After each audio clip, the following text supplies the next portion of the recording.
Huh? Hey, I'm tryna win. I'm tryna win in the 716 and I'm making it big. I wanna live. I think I'm. Yo, what's good, man? It's Easy Pinchal Podcast with your one and only host, Glory Boy, here with another special guest in our building here.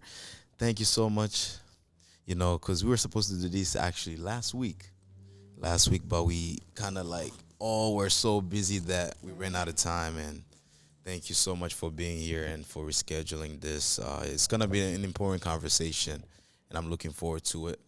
So how you doing today, though? I want to start with that. Thank you for having me. I'm doing pretty good today. Doing good. A little cold, but I'm all right. You say you're cold, you got cold. I know it's the Buffalo weather, when things starts to change, your body starts to change as well. Absolutely. Most definitely. But yeah. So before we even start this, I just want you guys to go ahead and hit the subscribe button, and don't forget to like, comment, and share on this video. And also, I'm gonna be putting some important stuff in the description. Actually, that's gonna be for your t-shirts. The reason why we're here, so it's gonna have basically the whole mission for your movement, which is suicide prevention movement, and and so many other things.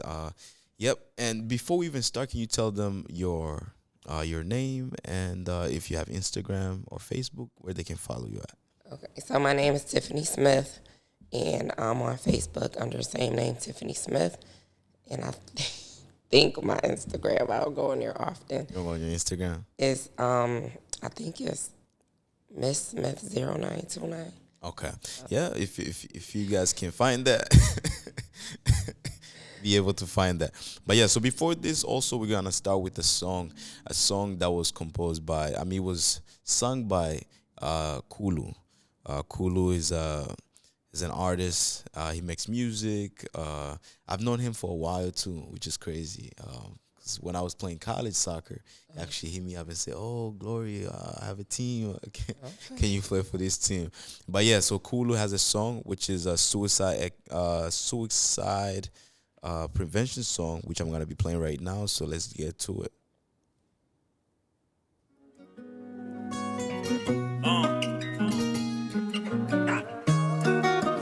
This song is dedicated to Anthony Michael Myers. Fly high, cousin. We love you. Tiffany, we love you. Hold on strong. God's got you, baby. Suicide is suicide. I know it's tough, oh, I tell you. Hang in there and don't give up. Suicide is suicide. I know it's tough, oh, I tell you. Hang in there and don't give up. I know the pain, I know the stress.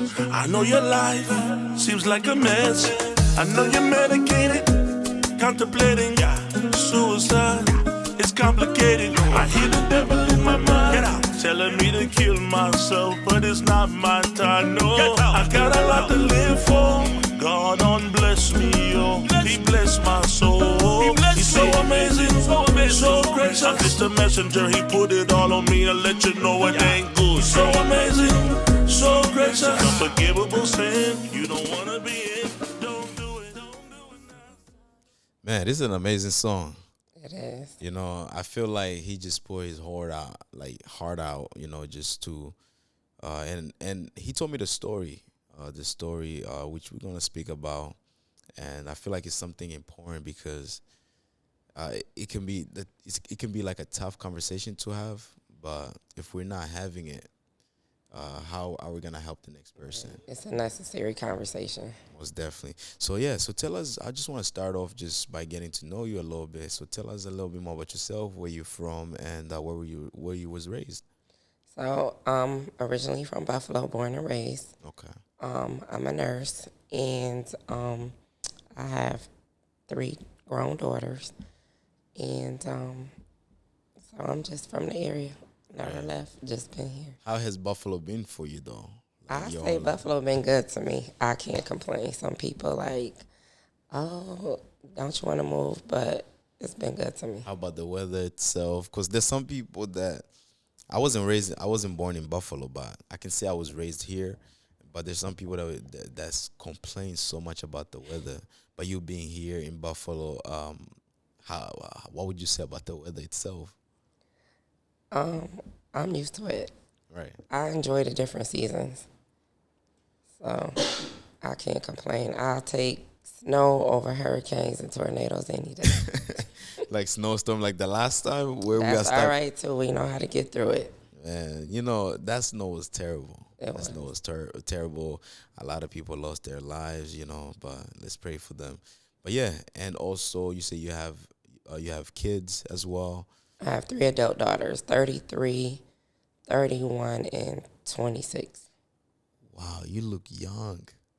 That's a blessing. What they say, black don't crack. That's right. Black don't crack, absolutely. And how is that for you? Like you raising your daughters, and in this world right now, it's a lot of things going on. How is it for you as a parent? So my son was the youngest. He was 19. And the girls was okay. By the time I got to my son, things was different because, like, social media, it was different. And my youngest daughter, because she's 26. So Facebook and stuff was just starting to come about.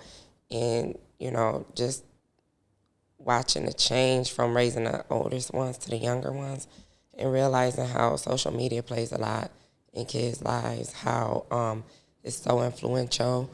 And it was different. And I was just like, I just want to get through raising these kids through this social era. Right. And throughout social media, because I know, did that kind of like change the family dynamic in terms of like family, let's say dinners and all that? Did that kind of like play a huge role? Yeah, because then everybody on their phones. So, you get a lot of the kids on the phones, they in their rooms.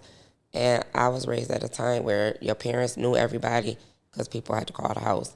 So if you say a name, you know exactly who it is. Either you met them, you heard their voice on the phone. So when It was the one phone number, right? The one phone Right. number in the house where if they want to reach out to you, then they calling this number. they call right. the number, right? And now, like with social media, cell phones, it's like you don't get to know people's friends. They say names. It's like, who is that person? Because you don't know. All right. Did that make you feel some type of way, like in terms of like, because I know as a parent you'll be scared, Oh yeah, absolutely. not knowing exactly who your child is interacting with. Right. You don't know. You don't know who they talking to on the phone. You don't know who they interacting with. And then I always used to tell them, all the time, same things. Just because somebody appear to be somebody, don't necessarily mean that's who they are. That's true. That's true. Did you take some initiative though? Like, did you try to fix that in the house and sitting them down and allowing them to see, okay, this phone situation, the social media is not good for you? Did you do anything like that? Yeah. So with my daughter, phone time was limited, the youngest one, because she was in high school by this time. So phone time limited. When we was together, like when we would go out to eat, phones down, talking to each other.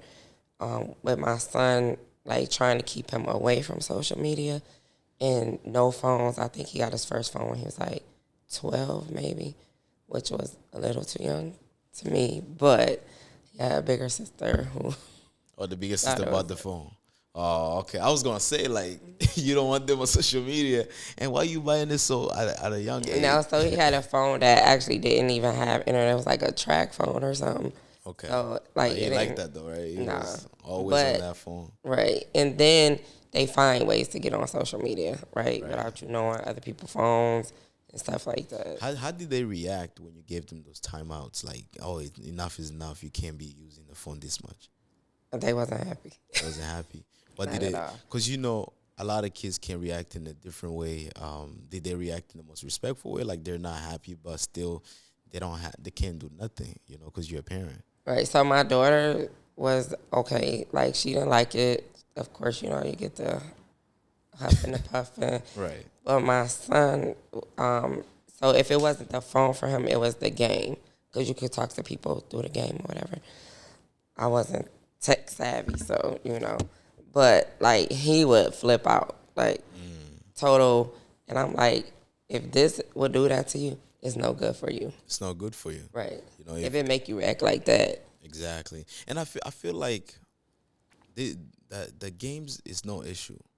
Is also like a person, like how they utilize the game. Like are you gonna use it for maybe like an hour and take a break and go do something? And I feel like that has been something that has been affecting a lot of kids in today's world. Right. Because those games get improved each and every day, and they have different games, different ways to communicate. Now, I think you can actually communicate while looking at the person as you're playing the game with them. Oh, wow. With the camera. So which is crazy, and a lot of kids would just lock themselves in the room for hours. My little brother plays games too much, but I've said with him, I'm like, hey, this is not the right thing, man. Right. You should be out there. At least go play soccer with your friends. Right. My son, when he was definitely an outdoor kid. Anytime he could be outside, he would be outside. But when he was in the house, he definitely wanted to be on the game. On the game, yeah, man, and that really affects communication. And what things did you start seeing in him, like as he continued just being so locked in with his games and social media? So when he was younger, the game thing was like sometimes, but not like how some kids are, because he enjoyed being outside. It could be 0 below 0, and he want to be outside. He want to be outside. Oh yeah, all the time. No way. So, but then as he got a little bit bigger, and then like he had friends that played the game, so that's when he got more into the game because he was talking to friends or whatever. So most of the time, I did know who he was talking to. Right. But again, I wasn't tech savvy. I know nothing about the game. So, like, just checking in, listening from the door, who he talking to. He couldn't have his door closed. Like, he had to have it open so I can at least be able to hear what's going on. So, but I don't think he was so locked in, Yeah, because there's some kids that's really locked in. It's like Right. their My life. grandson, sometimes he don't even eat. No way. No, because he on the game all day. That's crazy. Yeah. I mean, yes, it could be a career for some people.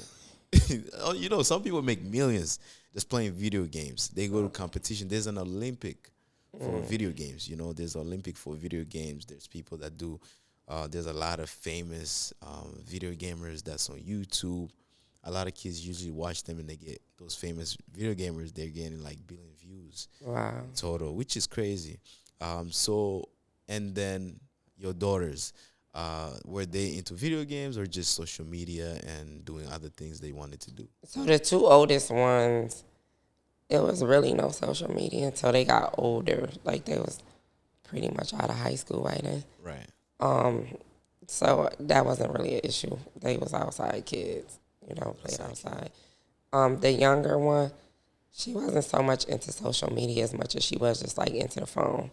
But she was a good kid, so. Right. That helped.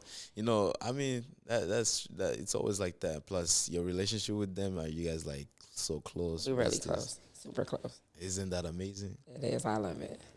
Like especially plus they're also grown now. Right. So you're able to go out with them. Right. Do a lot of different things with them, so that's amazing.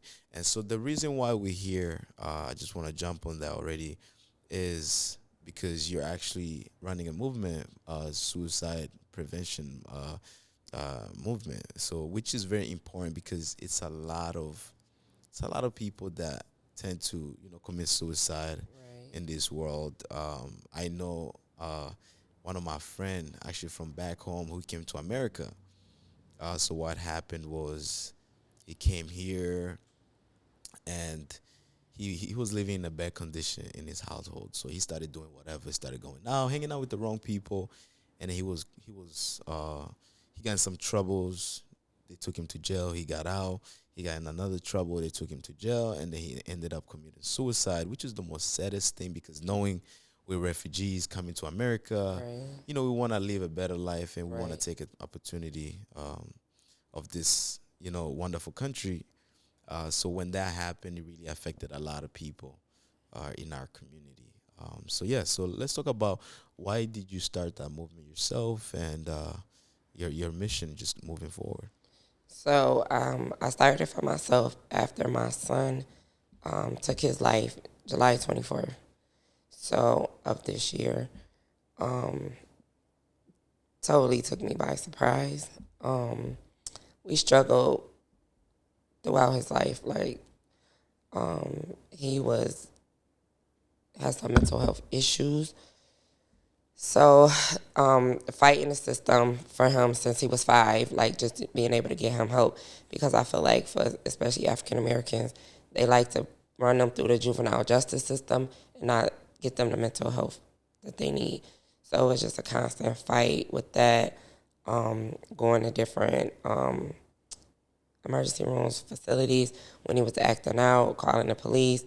Then they would come 9 times out of 10. They wasn't gonna do anything because he was young, and as he got older, the behaviors just kind of got a little bit bigger. Destruction was a big thing for him, just being destructive at home, and so it was just almost where we was like oil and water at one point. Just couldn't get along because he was more probably like his anger was with me. I don't. What they say, they take it out on the ones closest to them. So like it was almost I described like an abusive relationship with a child. Like when he was in good spaces, like I was the best thing ever, and everything was great. But when he was like having his mental moments, then it was like he hated me. I was the worst person ever. So it was kind of back and forth. He did have a lot of friends. So I kind of, for myself, thought he was like a little socially awkward kind of growing up. But he was the youngest. He was the only boy in the house. And So he was the only boy. he was the only boy. Yeah. So I mean, when you're the only boy, also sometimes it's like I can't really do a lot. You know, like my sisters, they're doing girl stuff. Like I need like a little brother or something, or big brother, which Right. which a lot of times it makes a lot of young men start, just overthinking or just trying to do something to better themselves. I mean, to make themselves happy. Right. And that's very tough. So, in what ways did he kind of express his feelings to you when he was going through the mental health issues? So a lot of times it would be destruction. Either destruction, just lashing out in anger. It would be, then one time I found out he was cutting himself. And the first time I saw marks on him, I thought he told me a cat scratched him, but he loved animals. So it wasn't uncommon. Like he could have been outside and the cat scratched him. Then come to find out later on, he was like quiet in his room. And I went up there and just like put the cover back, and like he had cut his whole arm up with a light bulb. So I took him to ECMC to the CPAP, and they like just put steer strips on them, like those strips you just put on, and let them kind of close themselves and sent them home. Wow, that is crazy. That is crazy. I mean, to have that courage to cut yourself. But did he kind of like speak to you, like, "Mom, like I'm really dealing with this, and can you help me?" Did he try to ask for help through like family members, or even if you have uncles or a father or something? Did he try to do that? So he, like I tried him in sports because I felt like he just needed like the male role model type thing. Um, so I put him in sports. He really was not a sports kid. Boy Scouts, we did Boy Scouts for a little while. He did fencing for some time. He did like fencing, but my work schedule kind of changed. Fencing is like the sword. Nice. Yeah, so that was different. And my work schedule changed, so as he moved up, I wasn't able to take him back and forth because I worked night shift at the time. So, like, he would just be mad, but I think that it was that he missed that whole male bonding thing. So, just trying to improvise, per se. And When you said the male bonding, were you a single mom? I was a single mom. Right. And also, like, was he? Let me say, like, was he like born when the father was present, or what happened? So he was, like his father was around, but not as much as he would like. So his father does have a lot of kids. So you only want individual. So you can't totally focus a ton of attention on each child individually. Some kids need more attention than others, but I don't think that we weren't together. So the fact that we weren't together, not in the same household, kind of didn't allow for him to like be able to just come home and he there every day. So him just kind of doing his thing. He got other kids. So I mean, you only could divide but so much time. But do you think that's also another thing in a black household? Oh, yeah. The parent not being so present. And I always speak about this is that a lot of parents in our community, the reason why either they don't have a lot of time to spend with their kids is they're constantly busy, and a lot of kids tend to start doing things for themselves, like, oh, I'm gonna do this, I'm gonna do this. The reason why is because that relationship, that close relationship with the parent, no matter if it's a father or mother, is not really there. Do you think that's also a huge thing that kind of plays a huge role in terms of like kids dealing with mental health and feeling like there's no help available for them?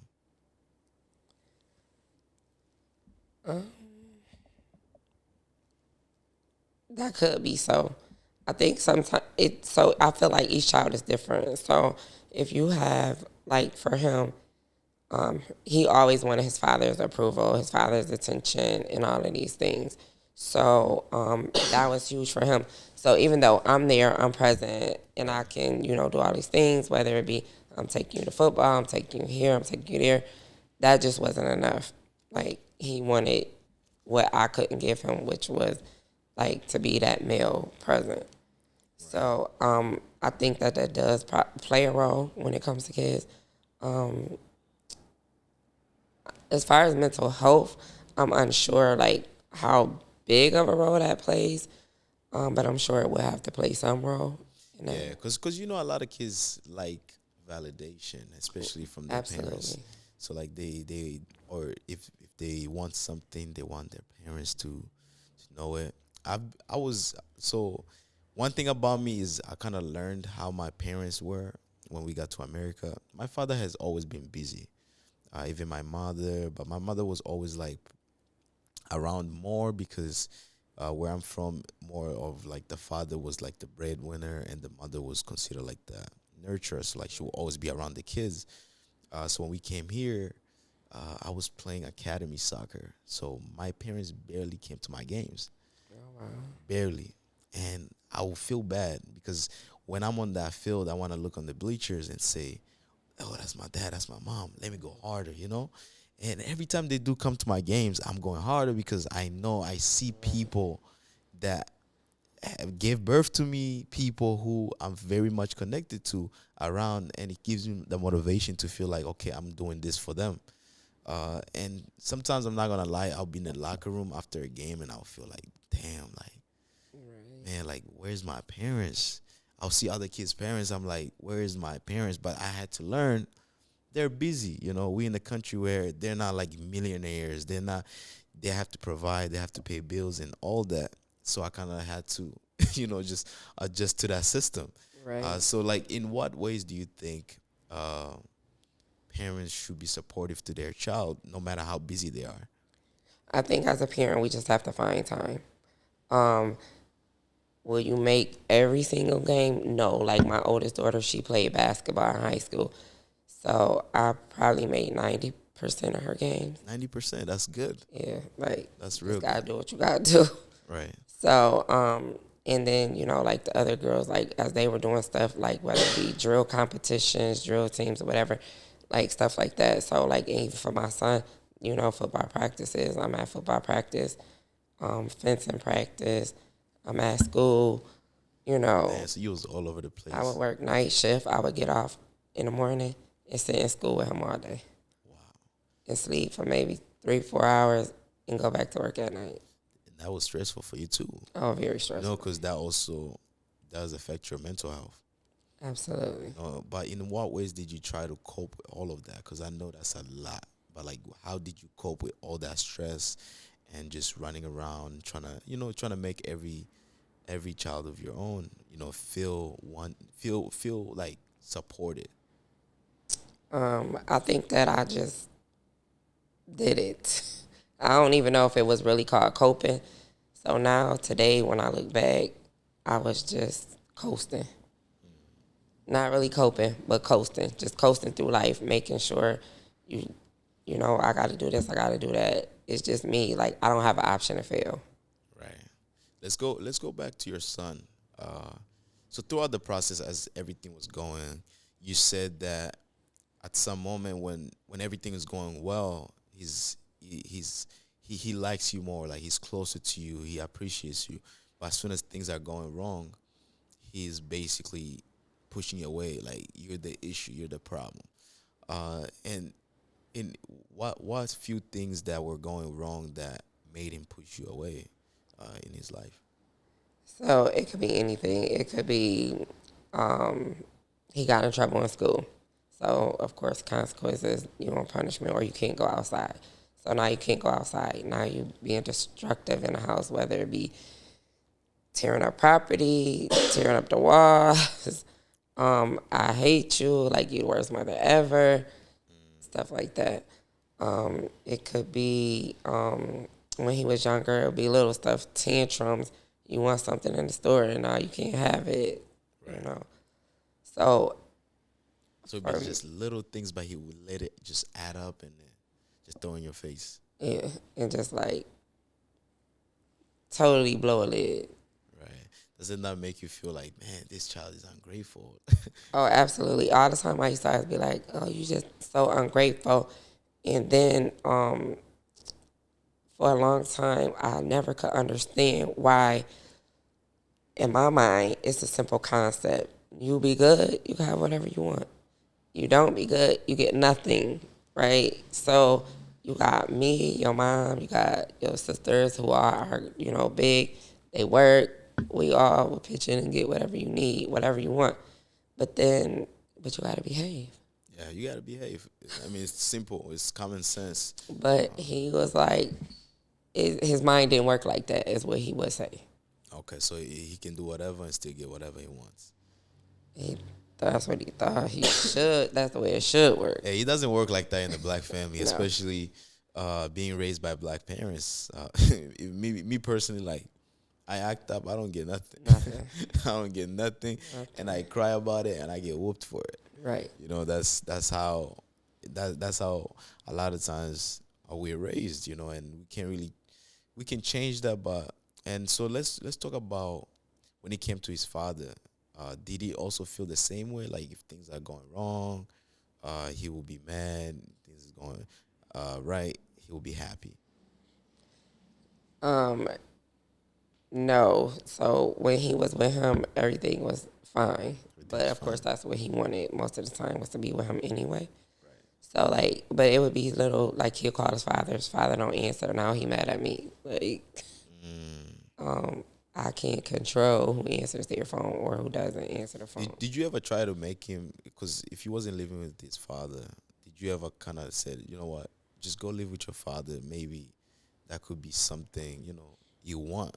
At least that will give you some peace of mind, because you're working very hard trying to make sure they're all good. But at the end of the day, I know, you have to make sure that he's good as well. Yeah, so of course, I'm like, well, then go live with your father. Call your father. Tell him to let you live with him. Then let him tell you no. Were you guys going back and forth as well as you arguing? No, we always got along, but he just wasn't in a position like to be able to be a full-time dad. So that just was not an option. How about your son? Like when you guys were interacting, how was the conversation like? Like with me and my son, Yeah. I'm just like, call your father. Ask your father, can you come live with him then? If you want to be with him so bad, call him. Ask him. And then in my mind, I'm like, he's not in a position for you to live with him, but let him tell you that. Because coming from me, it sounds bad, but maybe coming from him, it sounds different. Yeah, but fathers will never want to look bad in their kids' eyes. They'll always want to be the superheroes, which are it's a lot of things that happen in life. But we lived through it. We lived through it. And also, like, in terms of like friends and so on, you said that he did not have a lot of friends or anything. But do you know like few people that he would hang around with? Yeah, so he had a few friends. Like we lived on the same street since he was born. So he had a few friends that he hung out with on that street, like about 3 or 4 of the kids on the street. Then when he was 3, me and one of my sister-in-law, her best friend had a son. So they was like inseparable. They was like brothers. So he found solace in that. And then like he liked to be at their house a lot. So like they took him to church. But it was a mom and a dad. So he did used to always say he liked to be over there. His friend was Micah. He would like to be over there because he would always say, you know, it's a mom and a dad. And he just felt like it was family. Right. And I know the way he feels. You know, like growing up with someone, especially guys, we're so much like we always embrace brotherhood, especially like the bromance. Man, so there's that, like, you have that one person in your family that you grow up with, play sports with, play video games with, and man, and so like I want to ask you this throughout the process as well, when everything was, moving forward, did he ever express or did he ever say anything that sounded like he wasn't really enjoying his life? And if so, like, what were some words that he kept saying? Because, some people do say things like, I don't feel like this and that. So probably he was about 7. I think around 7, he had his first suicide attempt at 7. 7 years old. Wow. That is so young. It is. And it's like you're 7. Like, what do you not want to live for? So over the course of years, it was several attempts at different ages. And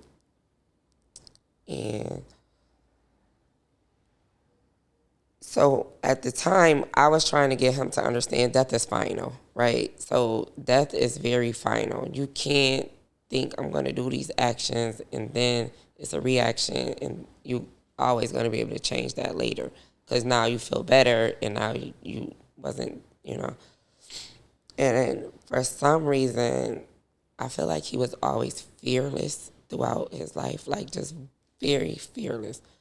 And with all the attempts that he had in the past,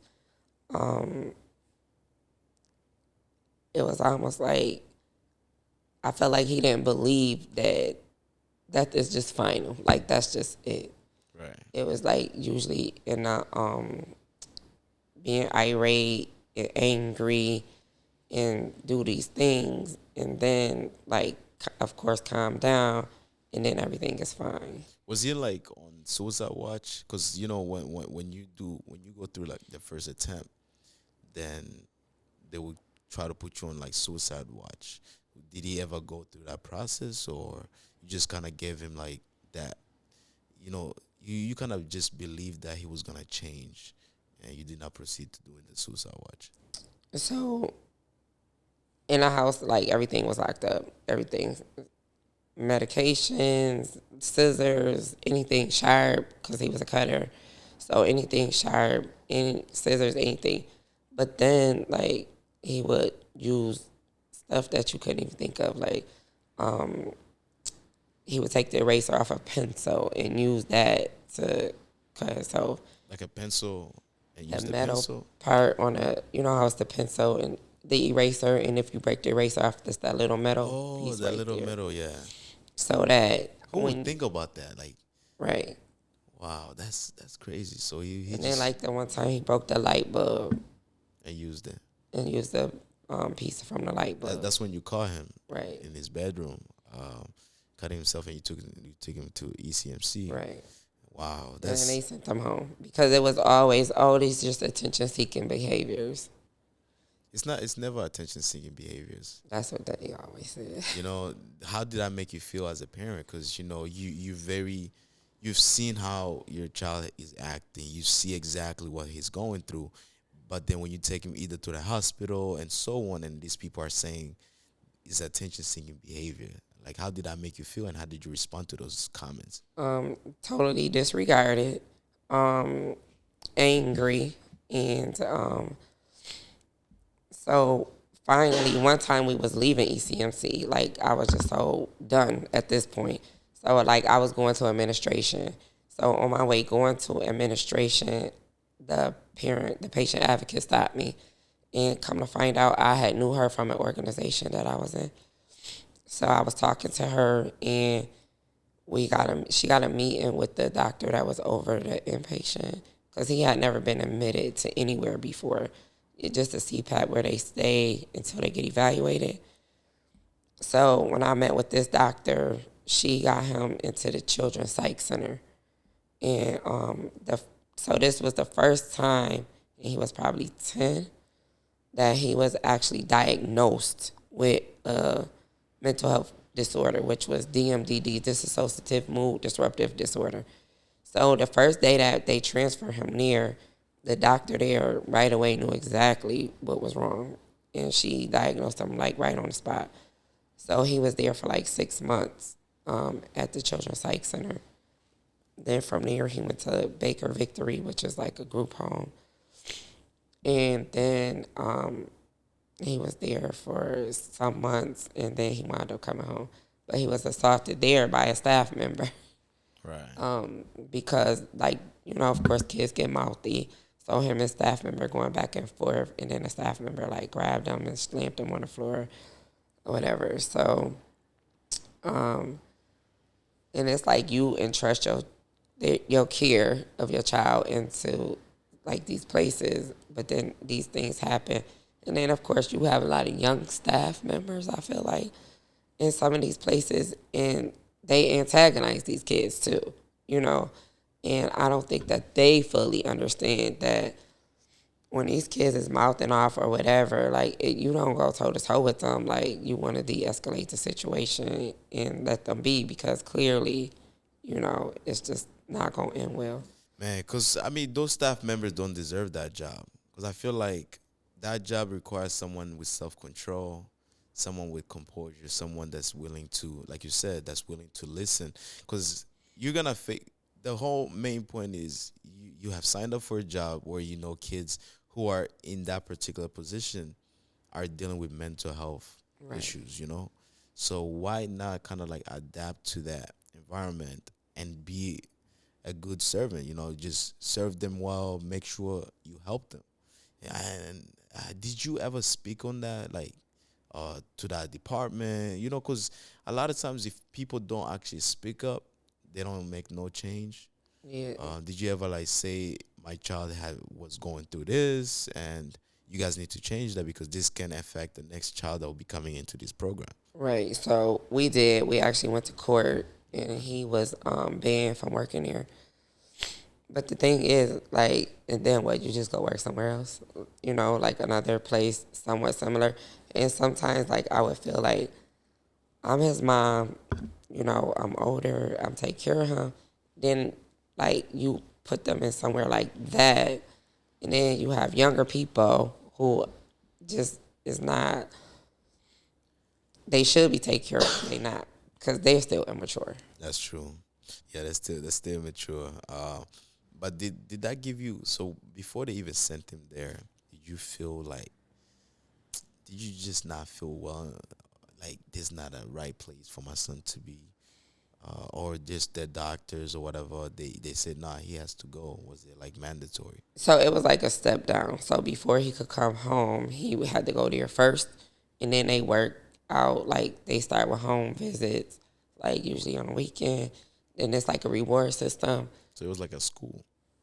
Yeah, so they did go to school there too. And then it was like a reward system, like to come home on weekends and stuff like that. And then they try to get stuff in place, like counseling and home therapists and stuff like that. And then they come home. So I just think the system sucks. Yeah, what? No, the system really, especially, I feel like that's what we need. We need Especially more for us. people to advocate for our communities, in terms of, like, because it's also a lot of violence going on in our community, Right. and that the only way to solve those violence is when if we come together. I feel like we should have like places like where a lot of our kids, little siblings, if you have little siblings that can go and feel safe and play with other kids rather than just be on social media and seeing all these news, like you said, social media, the news where you see, oh, somebody got shot in your neighborhood, somebody this.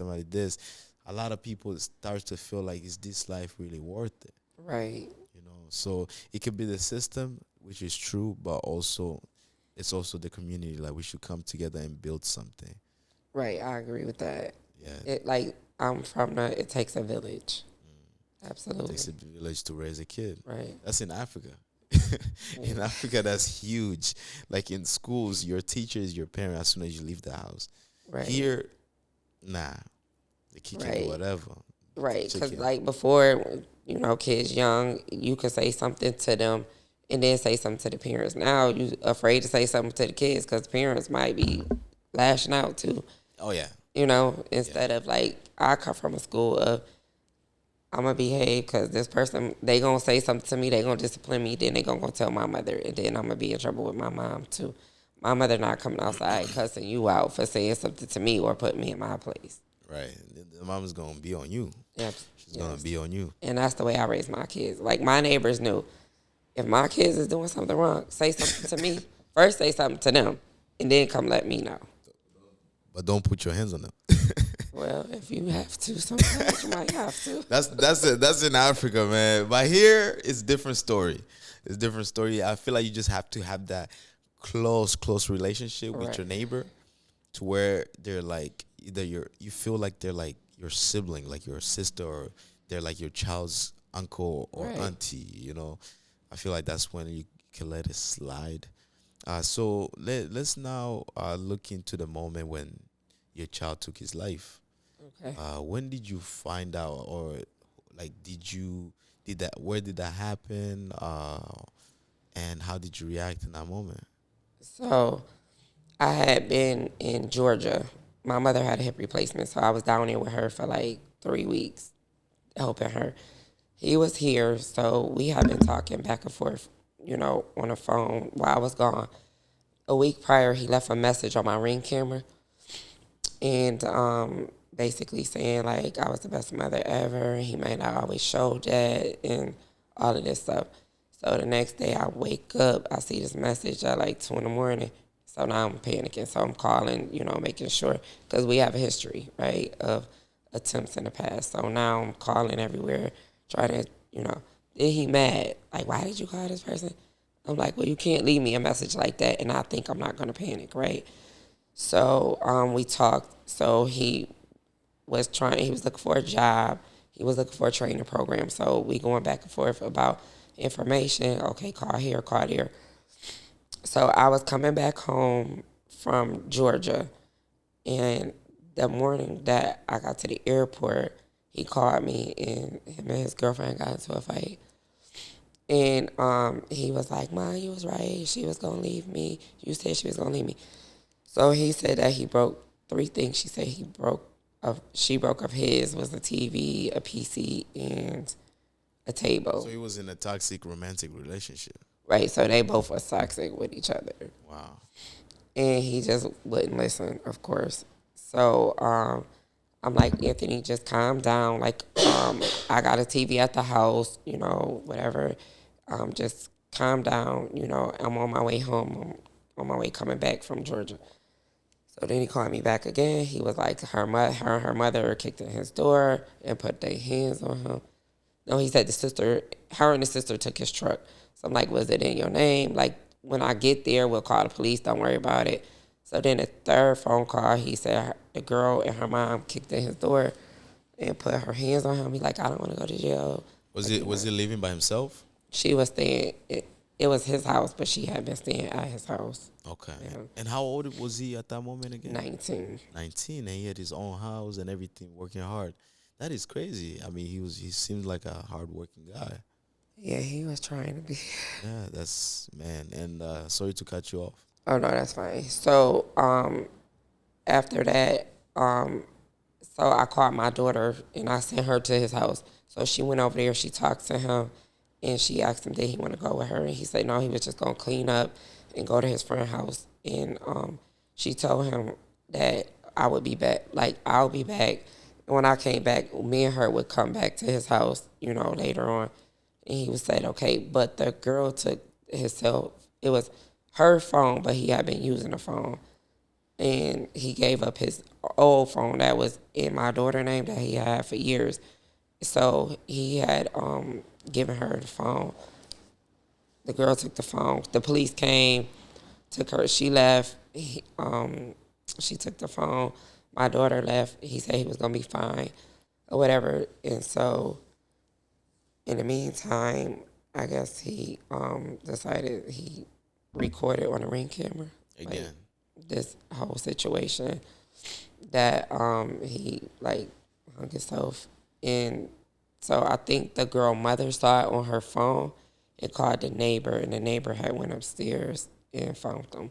So meanwhile, I'm flying back to Buffalo. I get off the plane, and then I turn my phone on to tell my daughter to come pick me up from the airport.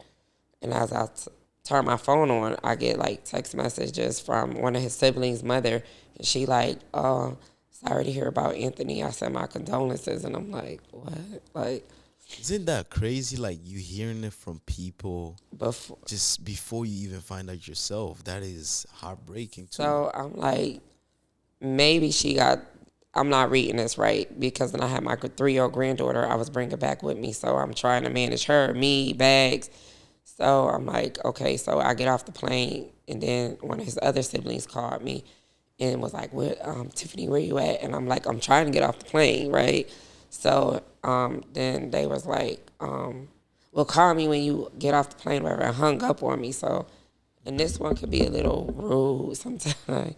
So I was like, all right, cool. So I'm like, I'm not calling back because that was rude. They hung up on me. So then as I'm getting off, I read the message again, and I'm like, what is going on? Then my daughter came into the airport. So I would kind of like lost it, I think. And then I got home, and then the detectives came to tell me what happened or whatever. At the airport or at home?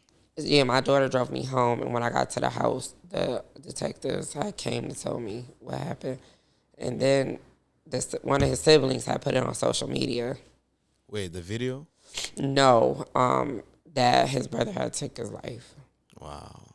You see what's wrong with social media? It's like people would just run to it. I feel like I'm sorry to say this, but like some people run to social media for that attention and validation from the people that's gonna be responding. They want people to be in their comments saying, "I'm sorry for this, I'm sorry for this," but little do they know those people don't really care. Right. You know, I feel like the most important thing is running to your family and comforting your family, making sure that everything stays within the family in that moment. And allow you the opportunity, because I had just got home. Exactly. So even allow you the opportunity to be able to tell family, right? Because before I can notify my close family, it's all over social media. So on top of me trying to process what I've just been told, I got people calling my phone like, is this really true? Like, did this really happen? Like, it's just like wildfire, right? Right. So, Didn't that take you back to that moment when you always saw your kids and they're always on their phones and you're like, man, why they're on social media too much? right. You know, it kind of played back in your mind. Man, I'm sorry to hear that. You know, that's painful, especially hearing about that kind of situation from either other people Right. or social media. So like in terms of like that, what lesson did you learn throughout the whole process? The process of like after finding out, or just the whole Yep, just finding out and that I hate social media. And that the same thing like you said, like just the validation, right? Sometimes because I'm like, for me, that I feel like that wasn't even your place to even put that out there. So which I later felt forced to have to make a statement right, for everybody, because everybody's calling me, texting me, inboxing me. So you had to go on social media too and make a statement. What did you say? What did you say to them? I don't remember exactly what I said, but just something like, I'm sure people have heard or something, but I was like, that his life ended today or yesterday. I don't even know if it was the same day. Basically to validate what was already out there. Right, to let people know we appreciate your Oh yeah, absolutely. And right. that love and support was overwhelming. Like, and it still is for the most part. But then again, same thing with social media. Some of those people who is just like, in the first beginning, like you want to be the first to put this out there and this and that. But now your life is going on, right? And so now, but I'm still living this every day. Me and the siblings in the house that he was raised with, and some other siblings, because he was close to a lot of his siblings. Yeah, especially I was gonna actually ask you about his cousin, the one that he kind of grew up closer to. Right. Like, how was he feeling in that moment? Like, and how did you maintain to keep him, in close hand, comforted? So the good thing about that was his parents are very spiritual. So he actually in flight school. So he was, I think he was home. He was home at that time, actually. Okay. Thankfully, because he needed to be home with his parents yeah. at that time to Yep. find something like that out. So his parents had a good handle on him. So he actually did the obituary for my son, which he asked if he was able to do it because it was therapeutic for him. Right. Right. Man, you really are a strong woman. You really are a strong woman, especially losing your only son, right? I lost a son in '95 before this son. So Wow. my first son I lost in '95 to SIDS, to sudden infant death syndrome. So he was my second son. Was your second son, but your youngest? About my youngest son. Yeah, your youngest one is always your baby. My baby. People. So at first, when I was like the youngest child in my family, like they used to spoil me, like And that was him. they used to whatever I wanted, I get. They used to just take care of me like I was like a piece of egg or something, Yeah. But yeah, so also then you started the movement, suicide prevention. So how would you describe your movement and your mission and everything that you're trying to let out to the public? So one, I feel like we need to talk about it. I know the news don't report suicides and stuff for several reasons, but since my son, I think I've known of at least 5 more suicides that has happened. So my thing is to talk about it. Mental health plays an important role, and I feel like we don't talk about it enough. When I was going through what I was going through with my son when he was younger, it's embarrassing as a mom, it's not well received, especially in our community, I feel like. And talking to people who do not truly understand what you're going through is difficult because then it's, he just need a whooping. He just, this or just that. But not taking into consideration, there's truly something wrong. Like there's something going on. Right. So that's frustrating. And I always say you could be surrounded by 100 people but still feel alone, right? So my main goal now, I feel like, is to provide a safe space for people to have that conversation, right? So I've dealt with a few other moms now who have had issues with their kids, but it's a judgment-free zone because I walked in your shoes. So when your kid then tore your house up, I get it. Like, I'm not looking at you like, oh, I can't control your kid. How come? Like, no, because Right, so I you understand. don't just jump straight to conclusion rather than you jump to support. Support, Exactly. because that's what's important is the support. And a lot of times those kids respond well to somebody else other than a mother, right? Yeah, that's true. That's true. I mean, it's trauma in our community, Oh, yeah. So, and a lot of people, uh, in terms of like communication, a lot of people don't really learn how to properly communicate with others, and that's why you see that it's a lot of pride, a lot of ego. People are not willing to open up to you because they know damn well like you're not gonna take their words into consideration, and try to help Right. them out, and yeah, so appreciate you and what you're doing. It's very, very important. Yeah, I feel like we need to have a conversation. But even when my son was younger, going through it, I always say, I mean, I couldn't go on social media and be public because you still want to protect your child, right? So I still want to protect him because I don't want him to be out and then some other parent like, oh no, I seen his mother said he be doing this, he be doing that. So you want to protect your kid, but as a mom or a dad, another parent, you need support. You need that support of another parent, somebody to talk to. I found support through a Facebook group that I found on social media, and I'm like, these kids act exactly like my son.